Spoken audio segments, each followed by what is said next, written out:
Bonjour, je vais vous présenter la table de concertation des aînés de la capitale nationale. Nous sommes un lieu d'échange, de concertation qui regroupe des groupes membres de la table, qui regroupe aussi des organismes gouvernementaux, des municipalités. Tous ensemble, on veut travailler pour améliorer la situation des personnes aînées. Et on essaie de voir quels sont les enjeux prioritaires et on fixe des plans d'action. On existe depuis 2000. Cette année, on a fait une planification stratégique. On a le goût de faire bouger le monde, de les mobiliser dans la région de Capitale-Nationale. On fait une capsule parce qu'on veut parler de la Journée internationale des personnes aînées. Pourquoi? Parce que cette Journée internationale qui est issue qui est partie en 91, est importante parce qu'elle soulève l'enjeu du vieillissement dans la société, mondialement, et au Québec, bien sûr, et l'importance de considérer l'apport des aînés et de faire que la société vive mieux avec toutes ses composantes. Pour la capsule, on a trouvé 2 personnes extraordinaires. 2 personnes conscientes qui vont être capables de vous exprimer des choses importantes. Écoutez-les, vous ne le regretterez pas. Bonjour, Denis. Bonjour. Qui es-tu? Qui je suis? Alors, je suis une militante. Une militante, mon parcours a été le militantisme syndical. J'ai été vice-présidente, présidente de mon syndicat local, qui à l'époque était l'hôpital Saint-François d'Assise, dans les Moiloux. Et je suis devenue la présidente du Conseil central de Québec Chaudière-Appalaches. Et en 1999, je suis devenue vice-présidente à la Confédération des syndicats nationaux jusqu'en 2014. Donc 15 ans à faire la navette Québec-Montréal, parce que les bureaux étaient à Montréal, pour revenir à Québec toutes les semaines. Alors, c'est un parcours extraordinaire. J'ai adoré ça. J'ai été à la découverte de plein de monde, de plein de causes, mais aussi d'avoir apporté un support et un soutien, puis d'être capable aussi d'être à l'écoute des gens qui ont eu des difficultés dans le monde du travail, des difficultés comme femmes, des hommes aussi qui ont eu des difficultés de tout ordre.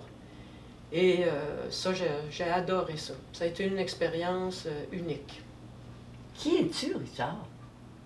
Moi, je pense que c'est important de se définir un peu parce que je me suis aperçu que j'avais découvert des fils sur l'ensemble des choses que j'ai faites. Une des choses qui est fondamentale chez moi, c'est que j'aime beaucoup les défis.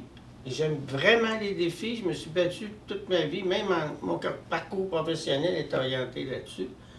Et aussi, j'aime le savoir. Donc, j'aime apprendre, j'aime analyser. Ça va en moi, ça. Je suis faite comme ça. Un autre élément, c'est que j'aime ça le transmettre. Je me suis rendu compte que j'avais besoin de créer puis dispenser des formations. C'est ce que j'ai fait un peu partout dans les organismes bénévoles. J'en ai vu même 52, je pense, organismes bénévoles. J'ai dispensé différentes sortes de cours. Fait que, dans ce sens-là, c'est à peu près moi, ça. Et ça se retrouve dans toute ma carrière. Que penses-tu de la situation des aînés maintenant? Ben, je pense que le maintenant, c'est un peu dû à il y a 25-30 ans. Au moment où on a commencé à faire un commerce à l'effet de créer des blocs, des appartements, des lieux de retraités, pré-retraités, où on rassemble tout le monde d'à peu près le même âge, qui vivent à peu près les mêmes affaires, qui mangent à peu près dans les mêmes choses, et qui fait en sorte qu'ils développent aussi les mêmes craintes. Et ce qu'on devrait plutôt vivre, c'est plutôt des espaces, je dirais, intergénérationnels. Tu ne penses pas qu'il en existe déjà? Parce que si je regarde notre région, dans la capitale nationale ou même dans la ville, il en existe déjà. C'est des balbutiements. Mais il en existe. Ça commence. Bien, ça commence, mais on n'en parle jamais. Tu as raison. On n'en parle jamais. Tu as raison qu'on n'en parle pas. On est frileux là-dessus parce qu'on essaie... Puis on ne comprend pas nécessairement le besoin des aînés parce qu'on est rendu, comme tu as dit, dans la catégorisation des générations. Mais tu parles du besoin des aînés, mais des besoins de jeunes, d'avoir à côtoyer des personnes. C'est important. C'est aussi important. C'est aussi important. Moi, dans la rue où je demeure, il y a l'école primaire juste au coin de la rue. Moi, là, quand arrive le mois d'août, là, la fin août, là, puis que j'entends les enfants là, qui s'en vont à l'école, puis qui crient, puis qui ont hâte d'y aller, puis que je les vois jouer dans la rue, Ça te fait du bien. ben, je trouve ça extraordinaire. Je me dis, ça c'est de la vie. Trouves-tu que c'est un enjeu, ça, ce que tu parles de rassembler les générations, d'être vivant, toujours vivant, pas se mettre tout seul, à part, puis c'est comme pas normal? Bien sûr que c'est un enjeu. Je peux conter une anecdote. J'avais une tante, elle s'appelait Tante Mimi. Elle jouait au Scrabble. À 100 ans, elle jouait encore au Scrabble parce qu'elle avait des amis plus jeunes. Mais dans sa catégorie d'âge, les plus jeunes, il y avait 50, 48. Mais c'est quand même des jeunes qui allaient puis qui l'alimentaient. Puis elle, ça la faisait vivre. Ben moi, je trouve que c'est ça qui est merveilleux. Considères-tu que en vieillissant, on a un rôle social important à jouer? Oui, ça, c'est certain qu'on a un rôle social. Puis il se continue avec ce que j'ai accumulé. C'est comme... Ça disparaît pas, c'est pas parce qu'on a tel âge, parce que ça devient de l'âgisme, là, mais c'est pas parce qu'on a tel âge qu'on est plus capable de rien faire ou qu'on devient inutile socialement. Parce que le gros problème actuel au Québec, là, puis dans d'autres, c'est quasiment mondial, quand tu es un aîné, on dirait que tu disparais de la carte. Ils te font sortir du circuit. Si je te dis on est toujours vivant, t'es d'accord avec ça? Oui, je trouve que c'est un excellent slogan. Ça traduit bien ce que c'est que l'ensemble des aînés sont. Ou qu'ils mettent, des fois, ils la mettent trop en veilleuse. Ils mettent ça en veilleuse, l'idée qu'ils sont vivants. Puis j'entends souvent, parce que je vis dans une maison d'aînés, les gens disent « Ah, on a tout donné ». Ils n'ont pas tout donné. C'est eux autres qui décident qu'ils ont tout donné, mais ils ont passé leur vie à être actifs. Denise, qu'est-ce que tu penses que les aînés peuvent apporter à la société? Ben beaucoup. Moi, je te dirais ça. Ils peuvent apporter leur expérience, leur vécu, mais au-delà de ça, je pense qu'ils peuvent apporter des fondamentaux. Cette sagesse-là, sans être celle qui fait peur, peut être celle qui t'amène à cheminer. Et c'est intéressant de voir que quand une personne âgée puisse côtoyer des plus jeunes, d'avoir le regard du jeune par rapport au regard qu'il a sur la personne âgée. Mais la personne vieillissante, elle peut aussi avoir un regard sur le plus jeune en disant « Ah, sa vitalité est intéressante à ce petit jeune-là ou à sa petite jeune-là. » Cette vitalité-là me permet de grandir, me permet de voir plus loin. Ah, tiens, je vais te donner un exemple. Mm-hmm. Moi, je vais marcher avec mes chiens 2-3 fois par semaine dans le bois. Je me suis intéressée aux champignons parce que je me disais, eux autres, ils s'excitent. Pourquoi moi, je ramasse des champignons. OK? Je ne suis pas la mycologue, la scientifique, mais je suis la casserologue. Alors, je réussis à faire des poêlés de champignons qui sont extraordinaires. Et quand les jeunes viennent à la maison, puis qu'ils regardent ça, puis qu'ils me disent « Hey, ça, c'était bon, c'est quoi ta recette? » C'est d'être capable de transmettre. Je transmets 2 choses, la connaissance, puis souvent, je leur dis « À la prochaine sortie que je vais faire, je t'invite à venir avec moi. » Alors, on s'en va dans le bois, puis on commence à observer comment il est le bois, comment on ramasse les champignons. L'idée, c'est de les intéresser à quelque chose. Et je pense que les personnes aînées sont capables d'arriver à intéresser un jeune à quelque chose, au même titre qu'un jeune est capable d'intéresser une personne aînée à ce qu'il fait. Mais ça prend de l'écoute des 2 côtés. Sinon, c'est impossible. Pour toi, vieillir, c'est quoi? Quand j'ai décidé d'arrêter de travailler, j'ai tout de suite enclenché des processus pour continuer à être actif. Et j'ai pas cessé de vouloir être comme ça. Alors, c'est là que j'ai contacté différentes associations, y compris la FADOC. Je me disais, faut que je continue à apporter. Fait que j'ai pas arrêté et ça ne m'a pas dérangé. Ce qui fait que mentalement, même aujourd'hui, à l'âge que j'ai, je me sens pas en retraite. C'est drôle à dire, j'ai pas l'impression de m'être retiré au sens que ça m'a toujours fatigué de penser que quand on pense retraite, il faut qu'on se retire. Mais on a un défaut si on sortir de la société. Il ne faut pas sortir. Il faut continuer si on veut que la société continue à nous apprécier. C'est-tu un message que tu veux lancer un peu ça. aux aînés? Oui, De ne continuer. pas lâcher, puis Non.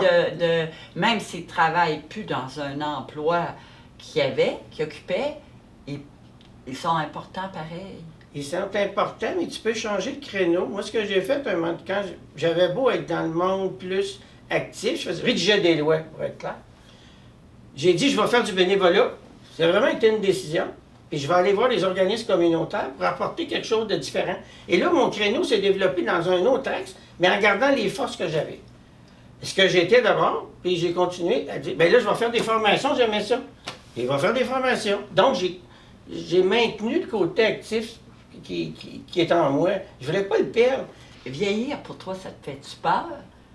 Trouves-tu que ça change ta place dans la société? Non, ça me fait pas peur. Je dirais comme tout le monde, la maladie. Mais pour le reste, ça me fait pas peur. Parce qu'il faut être capable aussi de ne pas s'enfermer. Et c'est facile souvent de s'enfermer. Dès qu'il arrive une petite contrainte, oh, je vais rester dans ma maison ou dans mon appart. Donc, il faut sortir, il faut être capable de marcher, il faut être capable de faire de l'exercice, il faut être capable de s'ouvrir à la vie, s'ouvrir à se sortir, je dirais, de l'écran TV, d'être capable d'aller voir à la rencontre de la culture. La culture, c'est quelque chose qui apporte énormément. Alors, il faut s'ouvrir.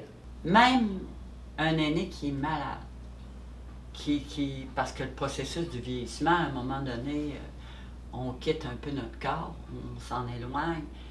Trouves-tu qu'il y a quelque chose à apporter à la société? Il peut tout apporter parce que faut apprendre à vivre la mort, c'est quelque chose. On peut accepter sa mort, mais les gens qui nous sont autour de nous, eux souvent n'acceptent pas la mort. Et ça peut être quelque chose vers lesquels on devrait. Moi, si j'étais en fin de vie, je pense que j'aimerais ça être capable de leur dire que elle me fait pas peur, la mort. Puis de les aider dans, je dirais, c'est un mot que j'utilise pas souvent, mais dans leur spiritualité. Pas dans le sens spiritualité religieuse, mais disons plus introspection sur soi. Et de la regarder puis de dire, ah, tiens, Denise, elle est décédée, puis c'est serein. Pour que la mort soit perçue comme quelque chose de serein. Penses-tu que notre défi dans la société actuelle, c'est se rapprocher de toutes les générations? Oui. Parce que des fois, il y a des petits liens qui manquent. Puis avec le vieillissement de la population, il faudrait qu'on fasse la couture, puis qu'on rassemble tous ces liens-là. Es-tu d'accord avec ça? Oui, je trouve que c'est une bonne façon de concevoir ça. On va lancer ça, Richard, Bien d'accord. avec la table de concertation de la capitale nationale. Il faut s'impliquer. Si on ne s'implique pas, si les aînés ne considèrent pas ça important, ça va être difficile à changer. Il faut qu'on se regroupe ensemble puis qu'on décide collectivement de vraiment présenter quelque chose de valable. Puis il y a des choses à faire encore. Il y a des combats, le fun intéressant. Puis c'est pas parce que je suis rendu à mon âge que je vais arrêter. La société inclusive, elle est inclusive 100%. Elle est inclusive avec les personnes qui sont vieillissantes, avec les personnes aînées. Elle est inclusive aussi avec les plus jeunes. Puis elle est inclusive aussi avec des communautés culturelles, avec les LGBT. Elle est inclusive partout. Et là, on fait des segments. On fait des segments. On dit les communautés culturelles telle place, les vieillards telle place, les personnes, je sais pas, qui sont malades telle place. Au lieu de faire une forme d'inclusion et de permettre à tout le monde de s'ouvrir, de transférer des connaissances, puis aussi je dirais, d'avoir du fondamental, d'avoir de l'amour, parce que quand t'aimes, t'es capable de t'ouvrir aux autres. Mon Dieu, c'est un message très fort là, que tu lances. Je te remercie beaucoup. Ça m'a fait plaisir.